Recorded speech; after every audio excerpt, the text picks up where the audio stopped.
Hi hello friends, ఈరోజు నేను మీకు నాటుకోడి కూర ఎలా తయారు చేయాలో చూపిస్తాను. ఫస్ట్ ఇక్కడ చూపించిన మసాలాలన్నీ తీసుకొని డ్రై రోస్ట్ చేసుకొని పొడి చేసుకొని పక్కన పెట్టుకోండి.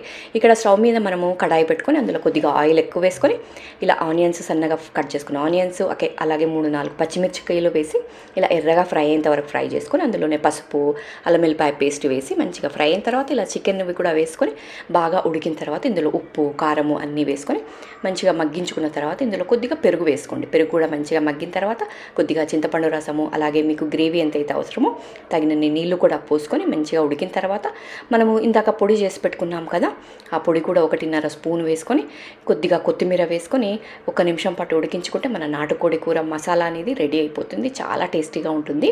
ఈ డీటెయిల్డ్ వీడియో చూడాలి అంటే నేను మీకు కింద లింక్ ఇస్తాను.